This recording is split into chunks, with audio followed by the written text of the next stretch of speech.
बड़े भाग पाए सतसंगा बिनहि प्रयास होई भाव भंगा। आवत अहि सर अति कठिनाई राम कृपा बिनु आई न जाई। सतसंगते दुर्लभ संसारा निमिष दंडे भरे एक उबारा। राम सिया राम जय जय राम। राम सिया राम जय जय राम। बड़े भाग पाएब सत्संगा, क्योंकि ये सत्संग भी हमें बड़े भाग्यों से मिलता है। ऐसे ही सत्संग नहीं मिल जाता हर किसी को। सत्संग की प्राप्ति के लिए बोले भाग्य चाहिए, बोले भाग्य भी नहीं, बोले सौभाग्य होना चाहिए जब सत्संग हमें प्राप्त होता है। और मिल गया तो क्या होगा? बिना ही प्रयास होए भव भंगा। और एक बार सत्संग मिल गया तो बोले क्या होगा? बगैर प्रयास के लिए किए ही भवसागर से पार हो जाते हैं।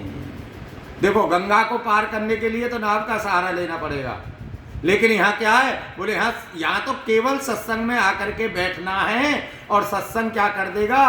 बिना ही प्रयास के हमें भवसागर से पार लगा देगा।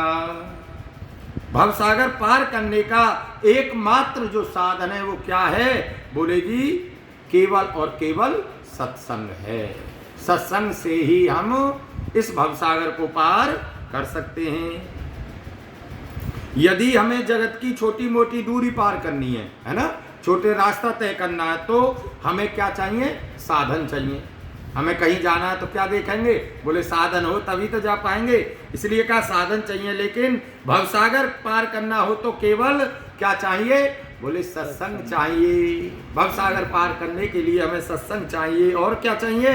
बोले साधु का संग चाहिए। और क्या चाहिए? बोले गुरुओं का संग चाहिए। और क्या चाहिए? बोले संतों की कृपा चाहिए। और लेकिन प्रभु ने एक शर्त और लगा दी। क्या? कि यह कृपा बड़ी ही दुर्लभ है। ऐसे ही नहीं मिलती कृपा। बोले बहुत दुर्लभ है ये कृपा, ऐसे ही मिल जाती है। ऐसे गोस्वामी जी ने इसको बहुत दुर्लभ कहा है। क्या कहा?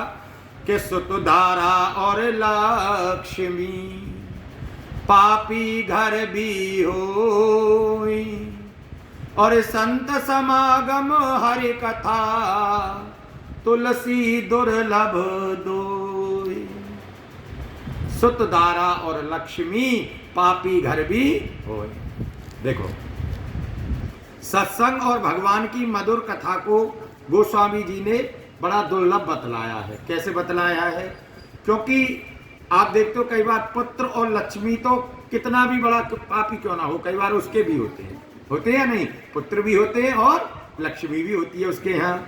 लेकिन संत समागम हरि कथा तुलसी दुर्लभ दो। संतों का मिलन, गुरुओं की कृपा, संतों का मिलन और गुरुओं की कृपा और भगवान की कथा बड़ी ही दुर्लभ है। यानी ये हो सकता है सुतधारा और लक्ष्मी पापी घर भी हों, लक्ष्मी भी हो सकती है वहां, लेकिन संतों का मिलन, गुरुओं की कृपा और भगवान की कथा को गोस्वामी जी इसलिए दुर्लभ कह रहे हैं। संत समागम हरि कथा तुलसी दुर्लभ दो। ये दोनों ही बड़ी दुर्लभ हैं, इसलिए जहां भी मिले वहां बैठ करके हमें श्रवण करना चाहिए। इसके श्रवण करने मात्र से जीव का कल्याण होगा, इसी से कल्याण होगा। यही बात सनकादिक ऋषियों ने भी कही है। और किससे कही? सनकादिक ऋषियों ने क्या सूत जी से पूछा। क्या पूछा? सौनकादिक ऋषियों ने किससे पूछा? बोले ऋषियों से, सूत जी महाराज से पूछा। क्या पूछा? के कामार्थस्वदेहाश्च लुब्धा अन्योन्य तत्परा कलो सर्वे भविष्यन्ति स्वल्पायुर्बहुपुत्रका। कलयुग के सभी लोग, कलयुग में जो सभी लोग हैं वो कैसे होंगे? बोले सबसे बड़ी बात तो ये होगी कि वो काम वेदना से बड़े पीड़ित होंगे कलयुग के लोग, और नाटे शरीर के होंगे। और तीसरी बोले एक अवगुण और होगा, बोले लोभी बहुत होंगे।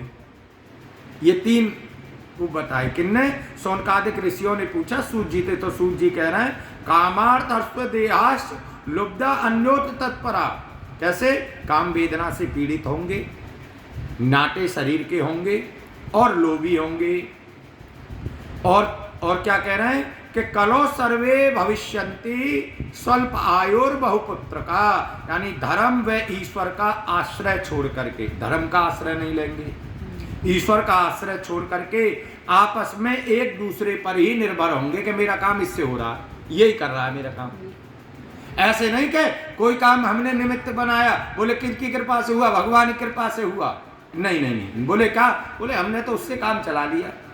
यही कह रहे हैं, क्या कह रहे हैं कि एक दूसरे पर ही निर्भर रहने वाले होंगे। प्राय सभी लोग थोड़ी आयु भी बहुत थोड़ी होगी, ऐसा नहीं कि बहुत आयु होगी, थोड़ी आयु होगी, और अधिक संतान वाले होंगे, संतान भी अधिक होंगी। ये किस में लिखा है? बोले वाल्मीकि रामायण में लिखा है ये श्लोक।